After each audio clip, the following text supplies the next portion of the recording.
Hijo de la guerra. Parte 18. Apuntes del periodista. Octubre, 2015.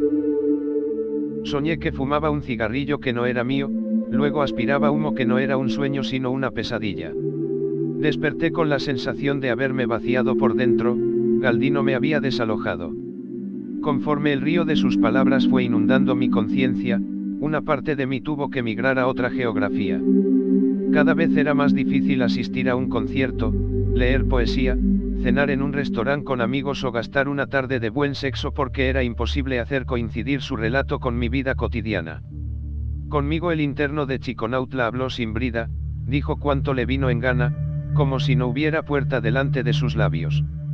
Lo que confió con su voz se conserva hoy en un documento transcrito de más de 400 páginas, lo he leído una decena de veces con la distancia que permite la palabra impresa.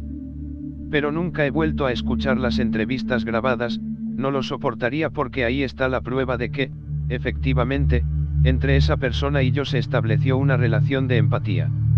Obvio que, de tanto convivir, fue creciendo la proximidad con él, de tanto observar sus gestos, por verlo estirar con frecuencia el cuello como una lagartija, por las muchas ocasiones que traduje sus palabras con las mías. Sabiendo todo cuanto me contó, estaba obligado a traicionarlo. Si era quien decía ser, si en efecto era Galdino Mellado Cruz, responsable de más de 450 muertes, ese hombre no debía regresar a la calle. Quizás si lo delataba podría volver a dormir, recuperaría la cordura y lo sacaría de mi intimidad. Ciudad Juárez. Verano, 2003. Andaba yo bien tranquilo en Reynosa cuando el Hammer llamó para decirme que Heriberto quería vernos en su rancho de Valle Hermoso, al sur de Matamoros. Pregunté el motivo y Jaime respondió que el Lazca estaba preparando un jale. Yo sabía que estábamos a punto de entrar a Chihuahua, así que no me fue difícil especular sobre el siguiente operativo. En vez de ir directo al grano, al Lazca ya se le había hecho costumbre echar rollos largos para explicar las misiones. En esa ocasión, no sé cuántas veces dijo que éramos las cacas más chonchas del narcotráfico, pero las demás empresas eran incapaces de notarlo, por eso la compañía había decidido tomar Ciudad Juárez. Si lo logramos, el resto del país será nuestro, se los prometo. Juárez es la corona, y esa plaza continúa libre. ¿Por qué no intentarlo? Tenemos todo, están los caiviles y chingo de banda joven dispuesta a probarse. Además, a la tropa no le hace bien estar echando la gueva, se nos va a revertir si no los ponemos a hacer algo de provecho. Nadie discutió los argumentos del Lazca. Los comandantes dejamos encargados nuestros territorios y partimos con la gente para rompernos la madre. Había entonces allá en Juárez un oro, el más cabrón de todos los que conocí, un pinche asqueroso que para permitirnos operar pedía que le consiguiéramos chamaquitas. Él era el nexo principal para que comenzáramos a ganar terreno, pero ese mismo señor fue quien después nos puso. Era el único que conocía los puntos rojos donde nos concentrábamos. ¿Quién era esa persona? El oro más verga de Ciudad Juárez, nos pedía chamacas y bajo ese concepto quería que perteneciéramos a su secta, pero no accedimos porque era un pinche cochambroso. Ahora que sí asistimos varias veces a sus reuniones, por curiosidad y también por obligación. ¿Para qué quería a las jovencitas? Póngale que nos pedía una al mes, era la cuota para dejarnos trabajar, también le dábamos para su refresco, pero no perdonaba que incumpliéramos con lo de las viejas. Había criterios que debíamos respetar. Las cazábamos durante días para investigarlas en todo, debían ser vírgenes y no practicar el catolicismo. Si habían tenido un hijo, ese güey las rechazaba. ¿Para qué quería el oro a esas mujeres?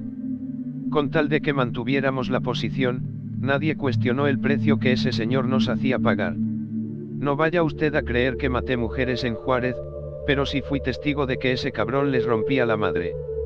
¿Qué hacía? Uta, pues mire, hay un punto en el cuerpo de la mujer, un punto específico, y de ahí las abría, las tendía sobre una mesa y las abría, que para una pactación. El oro encendía cirios pascuales grandes y nosotros, por lógica, siempre estábamos a varios pasos de distancia. Observé cada vez que les arrancó esa madre y la puso dentro de una copa. ¿Estaba solo? No, pues había hombres, mujeres. Nosotros éramos invitados, pero había tanto cabrón como pueda usted imaginarse. ¿Cuánta gente participaba en esos rituales? Unas 40 o 50 personas, la cosa es que iban vestidas de una manera que impedía reconocerlas. Esto era en Juárez. Sí, en Juárez. ¿Dónde exactamente? Exactamente en Juárez. Haga de cuenta que la morra estaba acostada y dos ayudantes auxiliaban para inmovilizarla. El oro comenzaba la ceremonia tocando una campana. La mujer estaba viva. Claro que sí, viva y totalmente desnuda, por lógica, amarrada de las manos y los pies. Con un trapito el güey limpiaba todas sus partes. La drogaban. No. Estaba bien despierta, pero no podía gritar, se le tapaba la boca, eso sí, chille y chille. Había viejas que se hacían del baño, el oro les pegaba entonces en el estómago y volvía con el procedimiento de limpiarlas. El pedo era que la morrita quedara bien pura, luego le vaciaba encima leche de borrega. Había en el salón un saumerio que despedía olores fuertes, y un bálsamo que usaba para limpiar la vagina antes de rebanarlas hasta el ombligo. Lo que me llamó la atención es que las viejas no se desangraban, aun conociendo los medios de la tortura era sorprendente, porque el corte era tan perfecto. Que la sangre derramada era muy poca. Luego metía la mano dentro de la herida y sacaba el órgano. ¿Cuál órgano? No le sé decir. Nunca lo vi de cerca. ¿Para quién era la ofrenda? Para Baphomet, una pinche cabra toda culera. Rezaban. Decían cosas como, príncipe de este mundo, gran luz de la mañana, estrella resplandeciente, te pedimos que tu lucero baje, que tu lucero descienda. ¿Cuántas ceremonias como esas te tocó presenciar? 4 o 5 no más, después del 5.º mes fue cuando nos echaron de Juárez. ¿Cómo terminaba el ritual? Había gente más dañada que el oro y se metían con la chamaca de diferentes maneras. Estaban bien pinches jodidos, la manoseaban, le pegaban, la lastimaban en los senos, en todo el cuerpo. Lo que quiera usted imaginarse, eso pasaba. Era asqueroso y nosotros teníamos que presenciarlo, porque al final éramos responsables de sacar de ese lugar el cuerpo ya sin vida de la morra. ¿A dónde llevaban los restos? A un campo fuera de la ciudad, donde se sembraba algodón. El oro nos daba instrucciones precisas sobre cómo debíamos tirarlas, una boca abajo, otra en posición fetal, y así hasta formar con los cuerpos un triángulo que pudiera verse desde el cielo, como un mensaje para los extraterrestres o para quién sabe quién. A mí únicamente me tocaron 4 o 5 chavas, comprende. Antes de que siguieran solicitando nuestros servicios, nos rompieron la madre y tuvimos que abandonar Ciudad Juárez. ¿Volviste a ver al oro? Es un hombre famoso de la política. Sigue como si nada ese hijo de la chingada. ¿Qué pasó al final en Juárez? Quise saber. Salimos derrotados, mi señor, acabados, perdimos chingos de gente. Fue humillante que hubiera tanta hormiga muerta. La peor pendejada que pudimos cometer fue meternos a esa ciudad ennegrecida, pero para entonces en nuestros corazones únicamente cabía la ambición. Por eso nos equivocamos, porque no nos conformábamos, queríamos más y perdimos. ¿Cómo fue que los derrotaron? Desde que llegamos querían volarnos, pero al principio éramos un chingo de cabrones dispuestos a jugársela. Nos faltó disciplina y estrategia, llegamos con gente que era ingobernable. Los mandos perdimos autoridad y además ya traíamos oscuro el corazón, comprende. Apuntes del periodista. Noviembre, 2015. Por teléfono pedí una entrevista con el juez Roldán, sin precisar el tema que quería tocar con él. Su asistente insistió en que era requisito conocer el caso por el que pretendía visitarlo en su despacho. Cedí con la información y dije que quería hablar con él sobre un recluso que respondía al nombre de Juan Luis Vallejos de la Sancha. Ella prometió que se comunicaría más tarde conmigo. No tuve respuesta inmediata.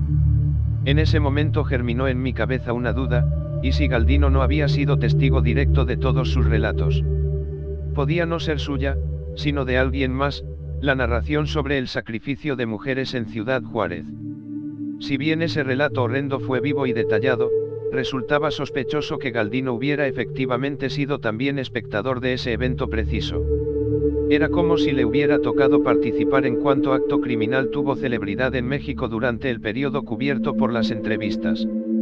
El caso conocido como Las Muertas de Juárez tiene pocos parientes en la saga del absurdo criminal. Desde 1993 hasta 2012 fueron asesinadas más de 700 mujeres, la mayoría en circunstancias similares a las que habrían podido ser responsabilidad de un asesino serial. Sin embargo, por la cantidad de víctimas, la hipótesis de un solo victimario era difícil de sostener. Entre las explicaciones que se proporcionaron a lo largo del tiempo, una que no obtuvo demasiada atención es la mencionada por Galdino, la de una secta religiosa detrás de esas muertes. Después de atender el relato del interno de Chiconautla, revisé el escaso material publicado sobre esta tragedia que pudiera coincidir con su versión. Fue entonces que encontré las afirmaciones que los familiares de una mujer desaparecida hicieron a la periodista Rosa Isela Pérez, y también la confesión que años más tarde entregó un fulano de nombre José Francisco Granados de la Paz en la prisión estatal de Filadelfia. Los familiares de la mujer desaparecida en la colonia Lomas de Poleo afirman en su relato que, en medio del desierto, hallaron una cabaña de madera en cuyo exterior había velas negras y rojas, y una tabla de unos 2 metros de alto por 1,5 de ancho. La tabla tenía el dibujo de un escorpión, símbolo de los narcotraficantes, y en uno de los lados de este se encontraban las figuras de 3 mujeres desnudas, de cabello largo, sentadas en bancos con la mirada hacia el escorpión. Debajo se hallaba la imagen de una mujer sin ropa, recostada y maniatada. Tenía una expresión de tristeza, los ojos cerrados. Encima del escorpión, hacia su lado derecho, había 5 o 6 soldados dibujados de pie, detrás de unas matas que semejaban marihuana. En la parte baja de la tabla, se asomaban los rostros encapuchados de 4 hombres. El anverso de la tabla, en su centro, mostraba a 2 mujeres recostadas, desnudas, las piernas flexionadas y abiertas. Esta narración apareció tiempo después publicada en el libro Huesos en el desierto del escritor Sergio González Rodríguez. El otro testimonio relacionado con esta horripilante narración es el de José Francisco Granados de la Paz, un sujeto encerrado en una prisión de Filadelfia por haber violado la ley migratoria de Estados Unidos. Ahí confesó haber participado en al menos 10 asesinatos de mujeres en Ciudad Juárez. Dijo que todas las veces lo hizo durante rituales religiosos dedicados a Satán. Por esta declaración Granados fue extraditado a Chihuahua, donde se encuentra encarcelado. Cabía la posibilidad de que Galdino hubiera escuchado el relato de otro colega, en vez de haber sido testigo principal. Si tal fuera el caso, ¿cuántos otros pasajes narrados durante nuestras reuniones de cada miércoles le habrían ocurrido realmente a él? ¿Y si el periodista no fuese yo sino Galdino? Me sentí de golpe en un cuadro del holandés Maurits Sessier, sin saber dónde comenzaban y dónde terminaban las revelaciones del interno de Chiconautla. Cuando la secretaria del juez Roldán volvió a llamar para comunicarme el día y la hora de la cita, decidí pretextar problemas de agenda para aplazar el encuentro con ese funcionario. Recuerdo que ese mismo día volví a fumar, porque la investigación me estaba provocando demasiada angustia. Necesitaba con urgencia retomar la vieja y confiable relación que tuve con la nicotina. No lamenté en ese momento que la voluntad se me hubiera gastado tan rápido. Solo duró 1 año la abstinencia. Suicidio. Febrero, 2004. El Winnie Pooh murió de un tiro en la cabeza el día de la Candelaria de 2004. De acuerdo con funcionarios de la Agencia Federal de Investigación, su cadáver fue hallado dentro de una casa modesta de la colonia Riberas del Río, en un municipio vecino a la ciudad de Monterrey. Una pistola escuadra 9 milímetros le quitó la vida. El perito que redactó el acta de defunción declaró que se trató de un suicidio. Al día siguiente diversas notas de prensa recordaron que Óscar Guerrero Silva, alias el Winnie Pooh, perteneció al Estado Mayor de la Defensa Nacional hasta 1999, cuando desertó del ejército para afiliarse como sicario a las huestes de Osiel Cárdenas Guillén, líder del Cártel del Golfo. Yo fui el más afectado por la muerte de Óscar Guerrero. Al principio no me creí lo del suicidio, pero el Hammer se ocupó de convencerme. Como sabía que dudaría, Jaime me mostró los papeles. La bala que terminó con la vida de Óscar solo pudo ser disparada por él mismo, así lo demostraban las pruebas y no sé qué otras mamadas. Estaba bien la última vez que hablé con él, aseguré. Falso, Galdino, el Winnie traía pedos. Eso era verdad. Desde que el M le ordenó que matara a su propio hermano, Guerrero no volvió a ser el mismo. Luego vino la temporada que estuvimos encerrados en la cárcel de Santa Adelaida, ahí también la pasó mal. Tomaba antidepresivos exageradamente, insistió el Hammer. ¿Qué hiciste con el cadáver? Nadie de su familia vino a buscarlo, y no era seguro para nosotros ir por él. La autoridad terminó aventándolo a la fosa común. Me jodió harto esa muerte. Desde que nos conocimos en el Fuerte Hood, Oscar y yo fuimos carnales. Más que nada, me puso triste no haberlo ayudado. Mientras estábamos juntos en Reynosa, el Winnie Pooh se mantuvo a flote. Nunca debí dejar que se fuera con Jaime a Monterrey. Así iremos a terminar tú y yo. Pregunté al Jaime. Quizás sea mejor que morir de otra manera, respondió. Preferiría abrazarme a una granada. Y yo, que me pegaran 300 tiros, le hizo el Hammer. Hijo de la guerra. Fue presentado por Voces del Narco.